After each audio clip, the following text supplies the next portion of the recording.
Arlington, like most communities, started with a volunteer fire department, but over time, as the demands for the work and the needs of the community have evolved, the department transitioned into a more career service. So the legacy of the Arlington County Fire Department is in its volunteer companies, but it is today and has been since 1940, one unified county fire department. So this firehouse, number one, was originally a volunteer fire company, but this firehouse replaced a house that was built by the volunteers many years ago. It's a county firehouse, as are all the firehouses in Arlington County now. Arlington County has become a very populous. There's a lot of people that live here, come to work here. It's actually the smallest county in the United States, smallest self-governing county in the United States, but the population density is great, and the demands on the fire and EMS department are also great. Old Station 1, which was on Edward Street, it goes back in my family to my great-grandfather were volunteers, all the way up till me. I was a volunteer before I got hired here, and I worked here with a great career of 25 years. I did get to see the tradition from paid to, or volunteer to paid. Some guys didn't like the volunteers, others loved it. But I think that's anywhere you go, that you're going to have that, I guess, fight between them. But we all do the same thing. We're all here for one job, and that's what we come to do. Volunteers are people who sign up to do the work without pay. They typically will go through training similar to that a career staff is put through, but the services that a modern day fire department like the Arlington County Fire Department provides are so extensive that it's become a real burden on people that want to volunteer to be able to, one, accomplish the initial training. On the career side, when you are hired, you go to recruit school for now what is more than 6 months. There is so much by way of the services and the complexity of the services that a modern fire department offers today. It's difficult for the volunteers of an earlier age to be able to get all of the training that they need and then maintain all of the certifications. So essentially the big difference is volunteers do it, just as the word suggests, for free, and career people do it. It's their living. It's the thing that we do, to make our contribution to the public, but it's also, how we, it's our employment. It's how we raise our families. It's how we, do the things that anybody who is employed in an organization needs to do. For me, every male in my family was a firefighter. We started out as volunteers, and we became career firefighters. My uncle was killed in line of duty here. My dad was a Prince George's County, Maryland firefighter. My brother and myself, we retired from here, and so did my nephew. And it's what we do. It's in our blood. It's something that we do. We love helping people. Even today, if there's a bad accident and EMS isn't there, I stop and help. Even where I live now, if there's a fire and I can help the guys, because a lot of them know who I am, I try to help. I can't go in to a fire anymore, but I can do stuff outside to help out when I can. But it's just something that comes to nature with my life. It's my lifestyle. It's what I do. I think most people, like John, come to this area of work to make a contribution. They want to do good. They may not initially understand the sacrifices that they will have to make in service, but they are, I think, called to make a contribution. They recognize the value of serving a community. But the other thing that happens when you come into this kind of work, whether you realized it when you signed up or not, is you're quickly you are quickly struck by the camaraderie, the teamwork, the working together, the recognition that none of the work that we do can be done alone. We do not go on calls for service by ourselves. We go as a team, and we learn to depend on each other. We literally put our lives in the hands of, the people that we work with, and that creates a special bond. It creates something that you don't find in a lot of other areas of work. Perhaps the military, but I think, speaking for myself anyway, the sense of camaraderie and the spirit of relying on each other is something that grabs you very quickly and propels you, I think, through your career. And people hear us talk about brotherhood and sisterhood, and it is we're another family outside of our families at home. I mean, we fight, argue here. It's not professional, but we're together 24 hours a day, and that's how it goes. But when those tones go off and there's a call, we're bonded. You don't see any of that. We're professional as can be, and that's what we do. We go and do our jobs. My great-grandfather, he was one of DC's first hired career firefighters. My grandfather, he was a volunteer at the old Station 1, along with my Uncle Archie, my dad, my two brothers, and myself. And when this station was built, I was just being a volunteer for a couple of years, so I got to transition into here.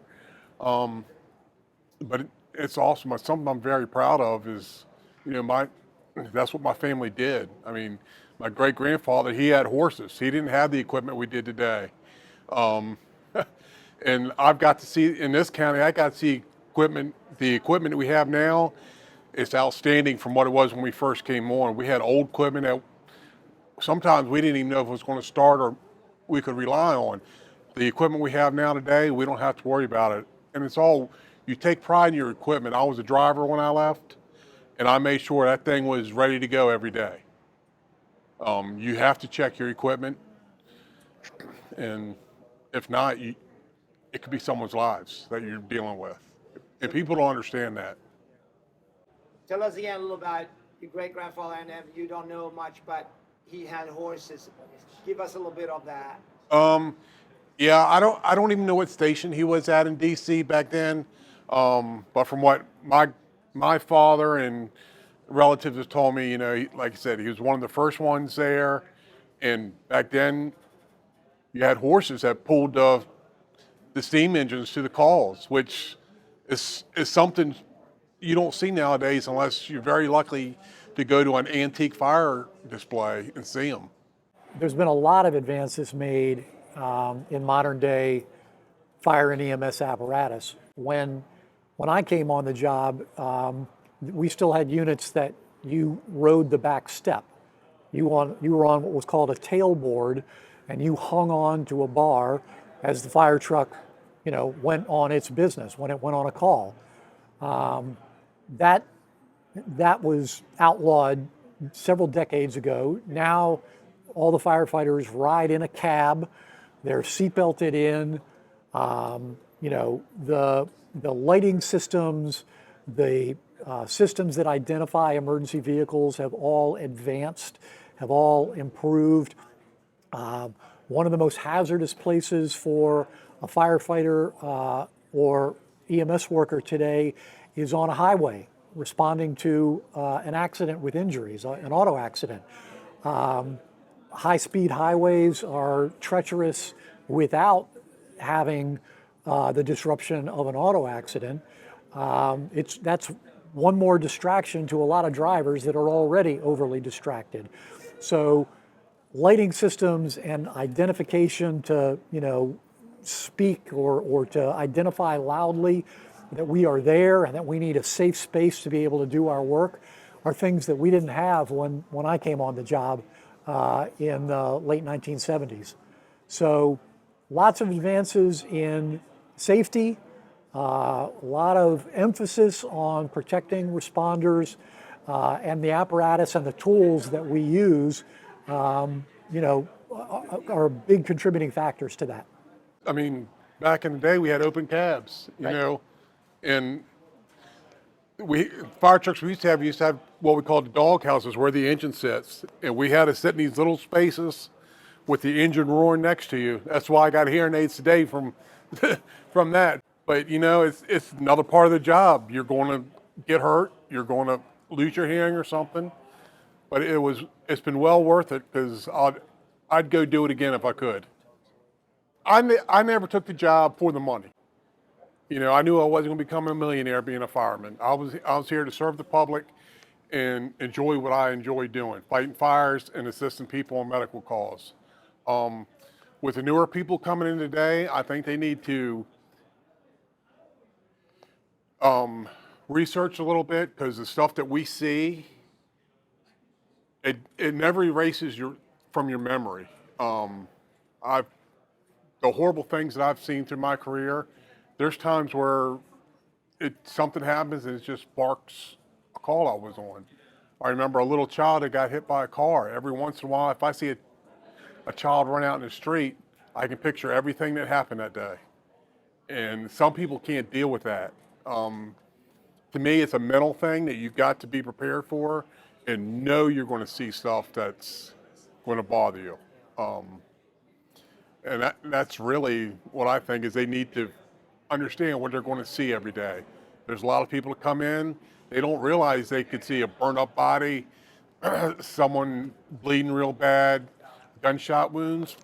They weren't prepared for it, and I think it affects them, and then they leave the department, and then we got to do another hiring process because we're short-staffed. I'm not saying don't ever try this job, because it's the greatest job in the world, but just be prepared mentally when you come in, the nasty things you can see on this job and how they stick with you. And it affects your family life at home. I'm one of the ones that divorced from a firefighter, and firefighters and police, we have high divorce rates. It is what it is, but I go home and I could just be upset because of this call, and my ex-wife, she tried to talk to me and I won't talk to her, because that's how I dealt with it. But I can understand now that it took a toll on her too. Just be prepared mentally for that when you go home, how it's going to affect you. So I think behavioral health support is an aspect of, John's exactly right. There's a lot of things that put demands on you when you do a life in this kind of work. Despite the fact that we are very rooted in tradition, there are things about this work that are legacies from, hundreds of years ago. The esprit de corps, the camaraderie, the teamwork, those sorts of things are things that come out of our traditions. One of the things that might surprise people, but the American Fire Service existed before we were a nation. So we've been doing this for a long time. The thing about a place like Arlington is that while we are very proud and we will hold on to some of those traditions, it's been an amazingly innovative and progressive fire department. It was one of the first departments in the country to have paramedics, to do advanced life support work alongside firefighters. We began preparing for responding to acts of terrorism back in the early 90s. We created a specialized team to respond to weapons of mass destruction in 1995, when people weren't even talking yet commonly about terrorism. That's why we were so successful on September 11th, 2001 at the Pentagon.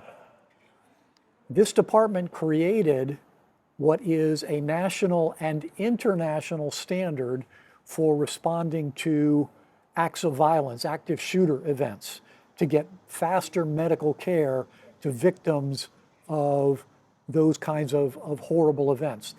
What was created here has been replicated across the United States and in other countries.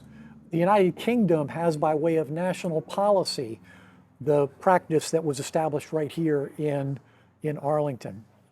Arlington began working on behavioral health to support its members back in the mid-1980s. And while many of those early efforts were not as beneficial or as fruitful or as productive as we would like them to have been, we didn't stop. We continued to learn, and we iterated to something now that I think is a pretty good support system. Number one, it recognizes that behavioral health is actually a thing that we have responsibility to invest in. And so it's become, I think, part of the DNA, the regularity of this department, that's something that gets paid attention to and the members of the department are supported. So an incredibly innovative department, never sitting back, resting on their, on their laurels. The traditions are still important, but the community needs have changed, and we needed to adapt to those community needs. And this department, has done so very well, and we've gotten great support from the elected leaders here in Arlington County. Arlington actually has the first policy in the area on the use of drones for both law enforcement and fire EMS work. This is a very unique environment given our proximity to the nation's capital and national airport, which restricts under FAA rules when drones can be flown. But the policies that were established here in Arlington took all of that into account, recognized there are exceptions under the FAA regulations for public safety use, and the program and the policies that were developed here were all done in concert with the FAA, take all of that into consideration, and make drones a very useful tool. How does that make you feel, John? What if you had a drone at your time? Huh? I'm actually thinking about it. It would have been pretty cool on some of the fires I've been on to get different views so we can see what's going on. And of course, I was never incident commander, but looking at what they have to do, I think it would definitely help them, especially in these large buildings. At the Pentagon, I think it would have helped us a lot since it's broken up in corridors, and Chief Schwartz was the officer in charge of the whole Pentagon. I think it could have helped him a lot more knowing what's going on instead of having to worry about crews getting back to him. They could fly it around and see what's going on while we're still fighting fire and rescuing people that were in that building. On September 11th, the then fire chief, Ed Plogger, actually commandeered a Park Police helicopter to take him up above the Pentagon to get a view of what we were dealing with. What, again, a drone would have been, far easier to utilize for something like that, and thankfully is now available. I think, to the premise of the question, what do people, young and establishing themselves in this career, or people that might aspire to this kind of a career, what do they need to be thinking about as they come into it? Well, it's a lot of the things that John and I have talked about, here, but underlying all of that is a recognition that, what we did 20 or 30 years ago is going to remain part of the mission today. But there are going to be new missions, and there's going to be new technologies, new things that will be added. And so embracing the change, being open to how the mission has to adjust to the community needs, to the risks and threats that a community faces. When I came into this business at the beginning of my career, it certainly didn't look the same when I left 37 years later. People coming into the business today will have a different orientation than I had, but their job too will change over the course of their career. And so being open to that, embracing, the change and adopting the technologies and the different tools and the things that are going to make the job about better service and about higher margins of safety for the responders is just that's part of the business now. Can you, as a young person, make a living becoming a professional firefighter? Yes, you You can. absolutely can. As John alluded to, you're not going to get rich doing this, okay? At least financially. You will get rich in relationships, right? You will get rich in the parts of life that invigorate you and bring joy and sometimes sorrow that we all go through over the course of a lifetime. So you'll get very rich in that regard, but you will also make a very good living. There's the Arlington treats its employees very well. You're not going to suffer. You're not going to be poor. You may not live in a mansion, but you will live comfortably if you're smart. If you make good decisions with the money and the benefits that are afforded you. It makes for a good life. To be a firefighter, in one word, what word would you use? Awesome.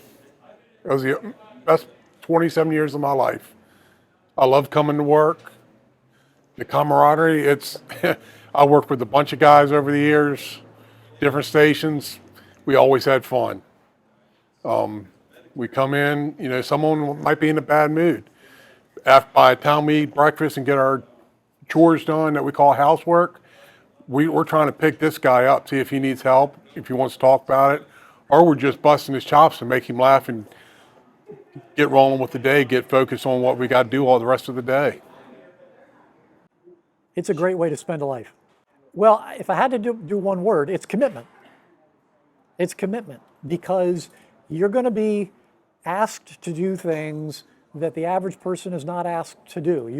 You're going to be awakened in the middle of the night when it's 0 degrees outside and there's a hard rain blowing and the streets are iced, and you've still got to figure out how to get to that person in need, that person who is depending on you.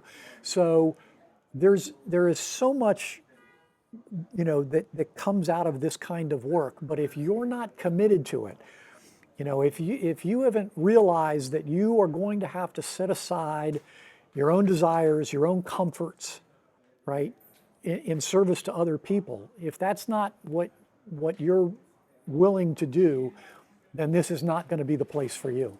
This is not going to be the work for you. As I used to tell people, when I was the fire chief, this is a great way to spend a life, right? It brings so much joy.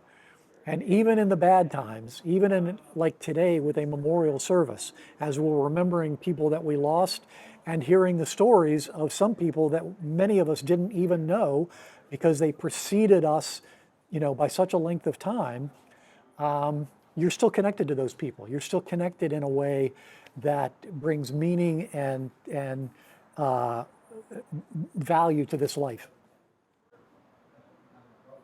I agree. Absolutely. Now, like Chief Schwartz said, it's commitment. You got to come in. I mean, today, new people are hiring. They don't understand. We have training. They take off because it's a training. No. 27 years on the job, I learn something every day. And even being retired for the past 5, I'll look at Facebook or TikTok. There's a whole bunch of different fire training things. I look at that and I said, I wish I'd have known that when I was working. And I send it to some of the captains working today or training, be like, hey, this is something you might want to use for the recruits so they can see how to do it. I mean, don't take off just because your company's has to go train. Training's fun. I mean, where you learn your job. I mean, if you're not willing to dedicate yourself to do that, to learn more every day, don't become a firefighter. Because you have to learn something every day. And if you think you know everything about fire department, you're a danger to everyone in that fire department, because nobody knows. In a routine call, there's no such thing as a routine call. We could go for an odor of gas. Well, next thing we know, the construction crew up the street hit a 3-inch gas line. That changes the whole ball game when you arrive on that scene. So you got to be prepared for the unprepared. because you never know what's going to happen. Thank you. Pleasure. Welcome. Thank you, James. Thank you, John. Till we meet again. Good. Yep. Thank you. Thank you. You too.